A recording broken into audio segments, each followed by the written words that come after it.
오늘 우리에게 주시는 하나님의 말씀은 구약성경 시편 37편 1절에서 6절까지의 말씀입니다.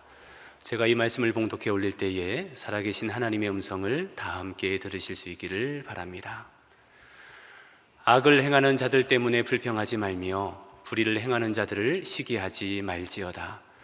그들은 풀과 같이 속히 배임을 당할 것이며 푸른 채소같이 쇠잔할 것이미로다. 여호와를 의뢰하고 선을 행하라.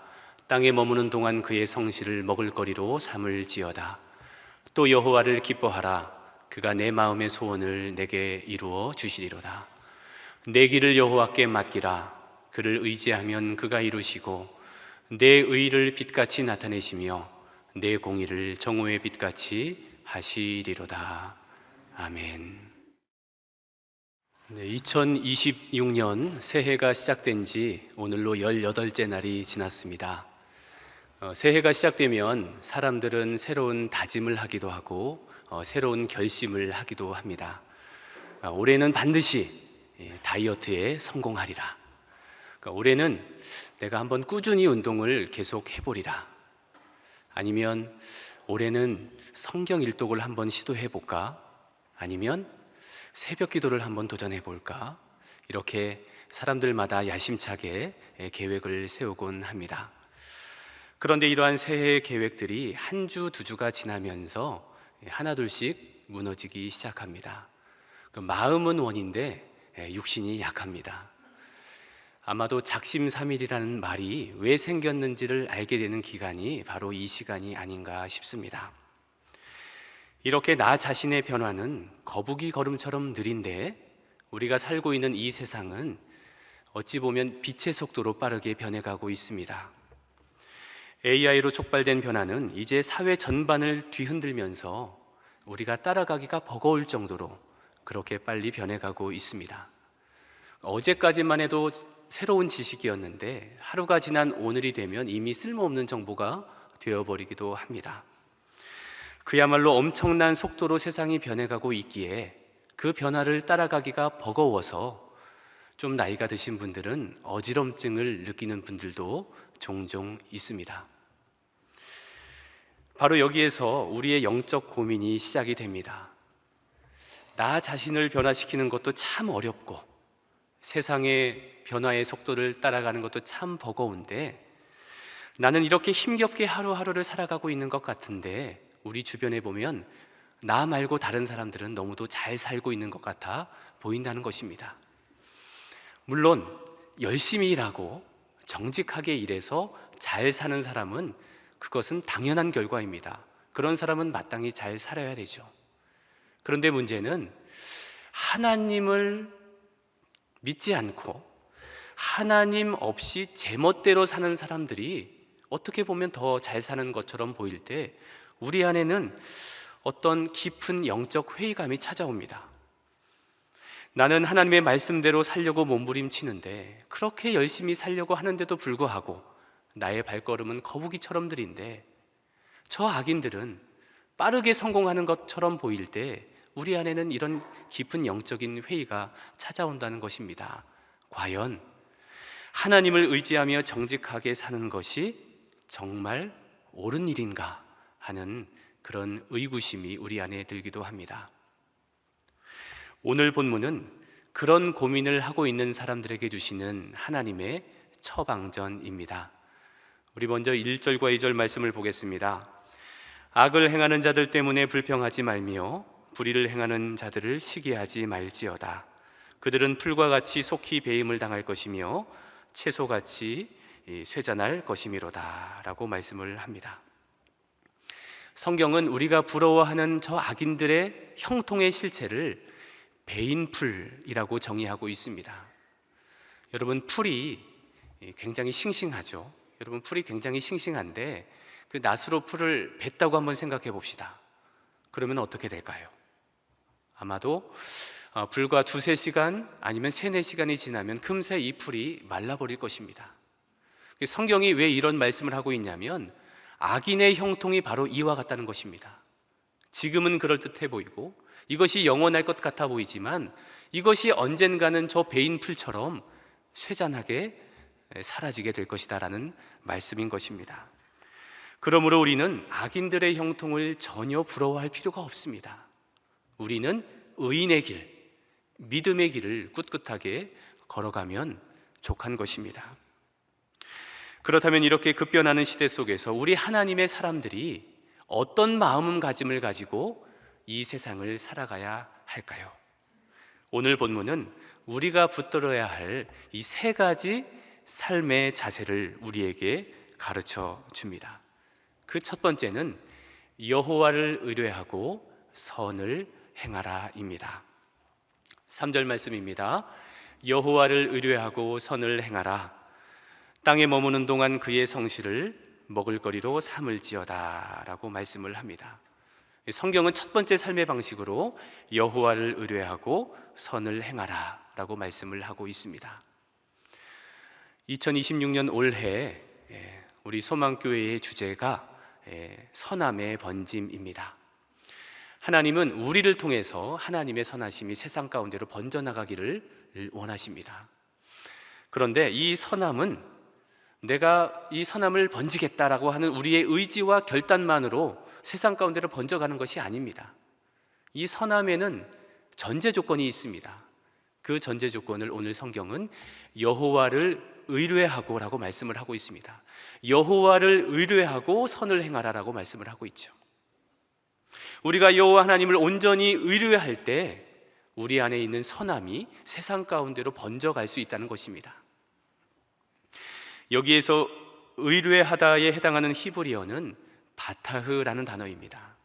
그 뜻은 신뢰하다, 확신하다, 담대하다, 안전하다라는 뜻입니다. 이 단어는 어떤 어린아이가 부모의 품에 폭 안겨 있는 상태를 가리킵니다. 그 어린아이가 자신의 모든 것을 부모의 품에 맡기고 안겨 있는 상태, 이것을 바타흐라고 하는 것이죠. 그러므로 여호와를 의뢰한다는 것은 나의 삶 전부를 하나님 앞에 맡기는 자세, 이것을 바타흐라고 말하는 것입니다. 그런데 우리가 사는 세상은 이 바타흐와는 전혀 다른 방식을 가르치고 있습니다. 하나님은 우리로 하여금 여호와를 의지하라고 말씀하고 있는데 세상은 우리에게 뭐라고 가르칠까요? 누구도 의지하지 말고 너 자신을 믿으라. 너의 안에 가능성이 있으니 너의 안에 가능성을 깨워라. 너를 다스릴 수 있는 힘은 이미 너 안에 있다. 그러므로 누구도 의지하지 말고 너의 한계를 한번 돌파해봐라 라고 가르칩니다. 이것이 바로 세상의 가르침인 것입니다.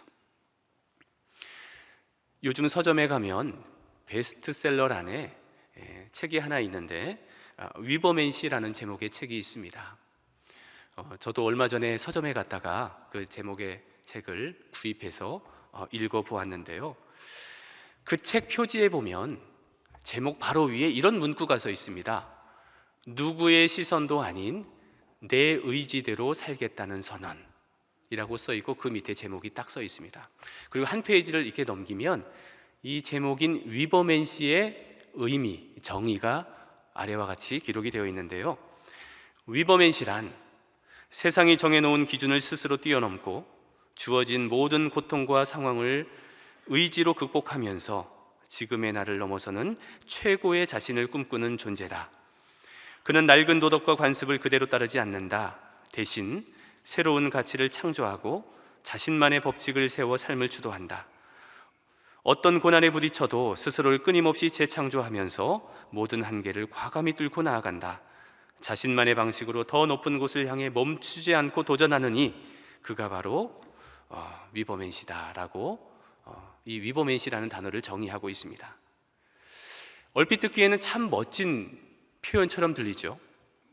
세상이 정해놓은 기준을 스스로 뛰어넘는 나, 주어진 고통과 상황을 의지로 극복하는 나, 지금의 나를 넘어서는 최고의 자신을 꿈꾸는 존재로서의 나. 여러분, 이게 얼마나 멋진 표현입니까? 그런데 여러분, 우리가 정말 그런 존재일까요? 우리가 정말 그런 존재가 될 수 있을까요? 사실 우리 솔직히 말하면 우리는 위버맨시가 아닙니다. 우리는 니체가 말하는 초인이 아닙니다. 아까 말했던 이 위버맨시라는 제목의 책이 프리드리히 니체의 책이거든요. 그의 원작은 인간적인, 더 인간적인 이라는 제목의 책인데, 이 책을 현대적으로 재해석한 책입니다. 그가 말하는 위버맨시가 우리가 될 수 있을까? 솔직히 말하면 아닙니다. 우리는 작은 바이러스 하나에도 벌벌 떠는 어찌 보면 참 연약한 존재입니다. 지난 6년 전 세계를 휩쓸었던 코로나 사태를 여러분 다 기억하실 것입니다. 우리가 몸소 경험했으니까요. 우리 눈에 보이지도 않는 그 작은 바이러스 하나에 전 세계가 셧다운 됐습니다. 같이 앉아서 밥을 먹지도 못했습니다. 거리 두기를 의무적으로 해야 했습니다. 내가 가고 싶은 곳에 가지도 못했습니다. 자식은 부모를 만나러 가지도 못했고, 또 부모가 자식을 만나러 가지도 못하는 그런 상황까지도 펼쳐졌습니다. 여러분, 인간이 아무리 위대한 발전을 이루었다 할지라도 그 눈에 보이지 않는 작은 바이러스 하나 때문에 이런 일이 일어나는 것을 우리는 다 경험을 해봤습니다. 뿐만 아니라 아무리 위대한 업적을 남긴 사람일지라도 이 육신의 질병 앞에서는 속수무책입니다. 그리고 세월의 흐름 앞에서 늙어가는 것을 막을 사람은 단 한 사람도 없습니다. 내 힘으로, 내 지식으로, 나의 의지로 내 인간의 한계를 극복하겠다고 몸부림치면 칠수록 나에게 찾아오는 것은 더 깊은 절망감밖에 없습니다. 이것이 바로 우리 인간의 아주 솔직한 그런 한계적인 실존인 것입니다. 그래서 성경은 우리에게 위버맨시가 되라고 말하지 않습니다. 그래서 성경은 우리에게 오히려 솔직하게 너의 한계를 인정하고 하나님께로 바타흐, 하나님을 의뢰하고 하나님께 기대고 우리의 모든 것을 하나님께 맡기라고 말씀하고 있는 것입니다. 사랑하는 여러분, 2026년 한 해를 살아갈 때 여러분 스스로가 막 강해지려고 노력하는 그런 위버맨시의 길을 선택하지 마시고 오히려 여러분의 모든 인생을 하나님께 맡기는 그런 바타흐의 길을 선택할 수 있기를 바랍니다. 내가 내 인생을 통제할 수 있다는 그 교만을 내려놓고 하나님을 온전히 신뢰할 때, 내 인생을 주님께 온전히 맡길 때 나보다 나를 더 잘 아시는 하나님께서 나의 길을, 여러분의 길을 가장 좋은 길로 인도해 주실 줄로 믿습니다. 두 번째 삶의 방식입니다. 두 번째 삶의 방식은 여호와를 기뻐하라입니다. 4절 말씀입니다. 또 여호와를 기뻐하라. 그가 내 마음의 소원을 이루어 주시리로다. 이 4절을 보면 중요한 것이 한 가지가 있는데 그것은 바로 순서입니다. 이 많은 사람들이 이 4절의 순서를 이렇게 바꿔서 이해를 해요. 하나님께서 내 소원을 들어주시면 그때 제가 기뻐할게요. 하나님께서 먼저 제 손을 이루어 주세요. 그러면 제가 열심히 믿어볼게요. 이렇게 생각을 합니다. 그러나 4절은 어떻게 말씀하고 있습니까? 또 여호와를 기뻐하라. 그가 내 마음의 소원을 내게 이루어 주시리로다. 여호와를 기뻐하는 것이 먼저이고 그 다음이 소원을 이루어 주시는 것입니다. 하나님이 소원을 들어주셔서 기쁜 것이 아니라 하나님을 기뻐하는 사람이 내가 먼저 되면 하나님께서 그 소원을 들어주시겠다는 약속인 것입니다. 이 순서가 절대로 바뀌어서는 안 되는 것이죠. 그리고 또 4절에서 중요한 것이 하나 있습니다. 그것은 바로 기쁨의 근거입니다. 새번역 성경은 4절을 이렇게 번역하고 있습니다. 기쁨은 오직 주님에게서 찾으라. 주님께서 내 마음의 소원을 들어주신다 라고 말씀을 합니다. 기쁨은 오직 주님에게서 찾으라고 말씀하고 있죠. 여러분, 사람들은 보통 언제 기뻐합니까? 돈을 많이 벌으면 기뻐합니다. 사업이 잘 되고 회사에서 승진도 하고 또 내 몸이 건강하고 자녀들이 좋은 대학에 합격했을 때 우리는 기뻐합니다. 그런데 자세히 생각해 보면 이런 것들은 조건부 기쁨입니다. 이것이 나에게 주어지면 기쁜 것입니다. 그런데 만약에 반대로 이런 것들이 나에게서 사라질 때는 어떻게 될까요? 나에게서 돈이 사라지고 건강이 사라지고 사업이 어려워지고 승진해서 누락이 되고 자녀가 대학에서 떨어졌을 때 그때도 여전히 기뻐할 수 있습니까? 이런 조건부 감사에 머물러 있는 사람은 그 조건이 사라지게 되면 기쁨도 사라집니다. 그래서 금세 슬퍼합니다. 그런데 오늘 성경에서 말하는 기쁨은 그런 조건적인 기쁨이 아니라 무조건적인 기쁨입니다. 상황과 환경과 전혀 상관이 없는, 어떤 것이 주어졌기 때문에 기쁜 것이 아니라 하나님 한 분만으로 기뻐하는 것, 하나님으로 인해서 기뻐하는 기쁨이야말로 무조건적인 기쁨이라고 말할 수가 있는 것입니다. 그렇다면 성경이 말하는 무조건적인 기쁨에는 어떤 것들이 있을까요? 가장 먼저는 구원의 감격으로 인한 기쁨이 있을 것입니다. 여러분, 우리 안에 여러 기쁨이 있겠지만 가장 중요한 기쁨이요, 가장 근원적인 기쁨이 있다면 구원의 감격으로 인한 기쁨일 것입니다. 하나님께서 먼저 나를 찾아오셔서 나를 사랑해 주셨다는 기쁨. 내가 의로워서가 아닙니다. 나는 여전히 죄인이고 내가 아직 죄인 되었을 그때에 그리스도께서 나를 대신해서 십자가에서 죽으시고 저 보혈을 흘려주심으로, 십자가의 보혈로 우리를 깨끗하게 씻어주시고 우리를 하나님의 자녀로 삼아주셨습니다. 우리에게는 이런 구원의 감격이 있습니다. 여러분, 이 구원의 감격으로 인한 기쁨은 세상 그 무엇과도 바꿀 수 없는 기쁨이고 세상이 줄 수도 없는 기쁨이고 세상이 알 수도 없는 기쁨입니다. 여러분, 이 구원의 감격이 우리 안에 있다면 기뻐하지 않을 수 없어요. 우리가 일평생 감사하며 기뻐할 수 있는 가장 근원적인 기쁨은 구원의 감격으로 인한 기쁨입니다. 또 하나의 무조건적인 기쁨이 있다면 하나님과 동행하는 기쁨일 것입니다. 여러분, 초행길을 갈 때 혼자 간다면 어떨까요? 여러분, 혼자 처음 가는 길을 가면, 예를 들어서 어떤 여행을 갔는데 아는 사람 하나도 없고 내가 이 길을 혼자 간다면 어떨까요? 걱정도 되고 두렵기도 할 것입니다. 그런데 내 옆에 누가 같이 있다. 여러분은 어떨까요? 그 사람이 설령 나에게 큰 도움이 되지 않더라도 그 사람이 내 옆에 있는 것만으로도 내가 힘이 되고 위로가 될 것입니다. 그런데 만약 내 옆에 있는 분이 내 친구가 아니라 온 우주 만물을 창조하신 하나님이라면, 그 하나님이 내 옆에 계시다면 여러분 얼마나 힘이 되겠습니까? 얼마나 든든하겠습니까? 얼마나 신이 나겠습니까? 얼마나 행복하겠습니까? 성경에 보면 하나님은 여러 번 반복해서 말씀하십니다. 내가 결코 너를 떠나지 아니하리라.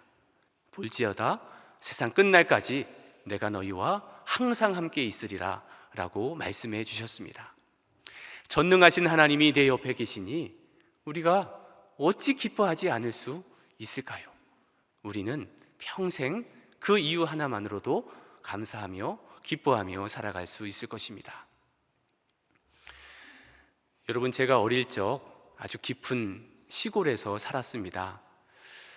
생긴 건 그렇지 않을 텐데 아주 시골에서 살았습니다. 버스도 잘 안 들어오고 제가 어릴 적 지금 기억으로는 국민학교 한 1, 2학년 때쯤인 것으로 기억이 됩니다.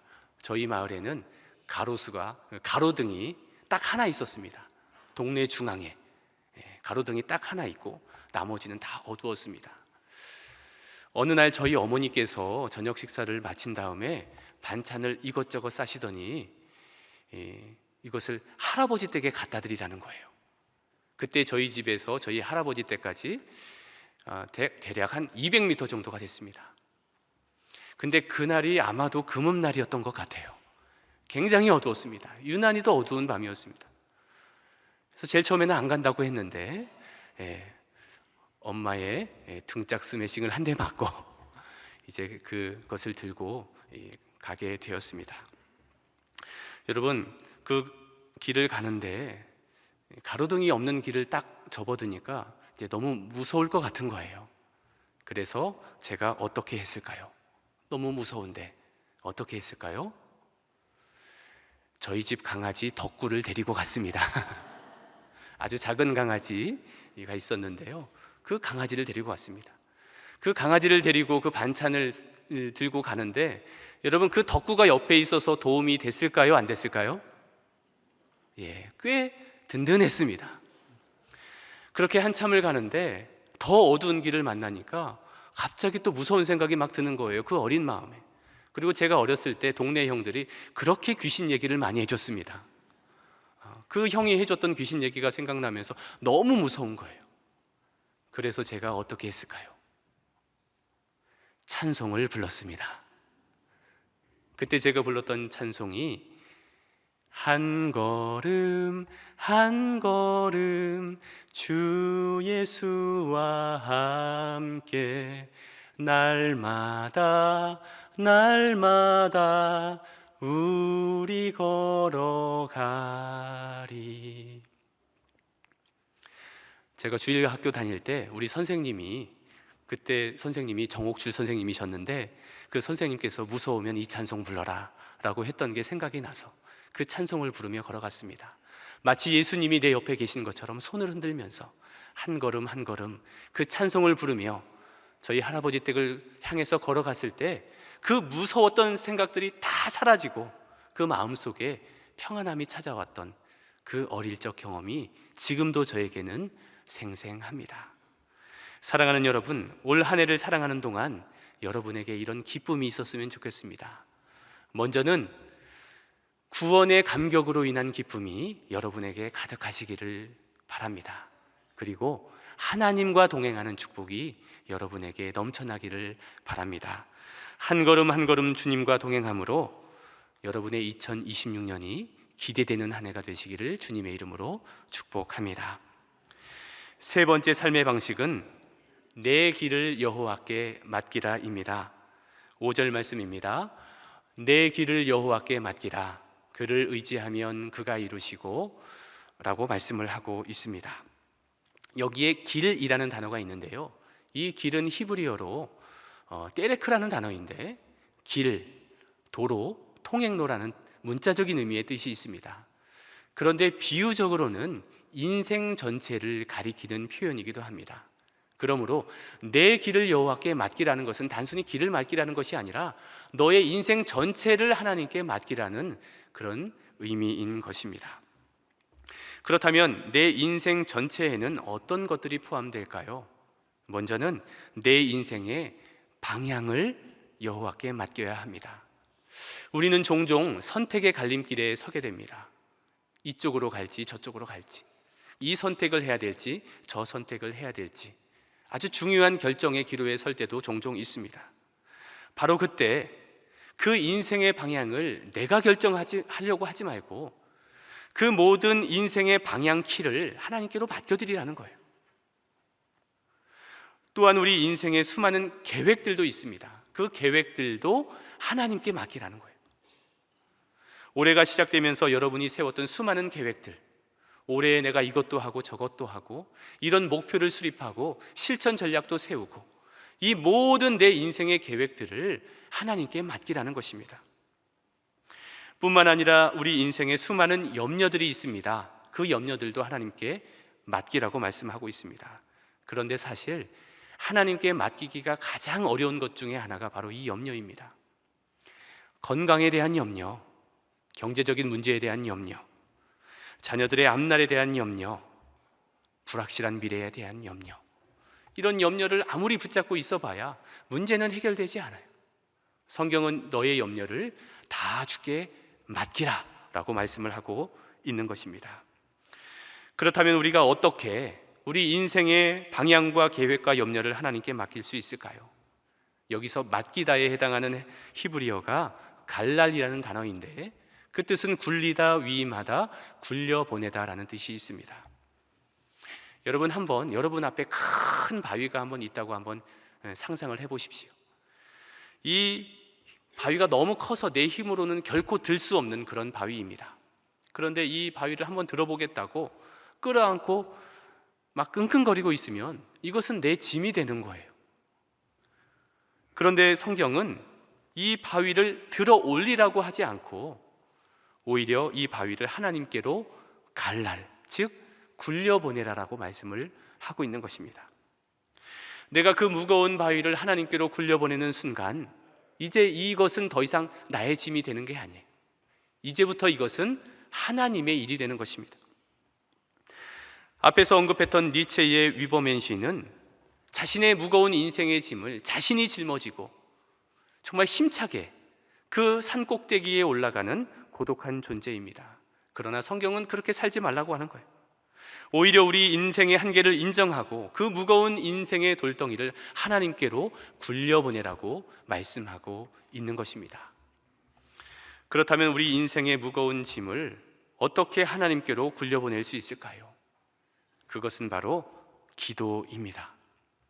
기도란 내 인생의 방향과 계획과 염려를 포함한 모든 것들을 하나님께로 굴려보내는 것입니다.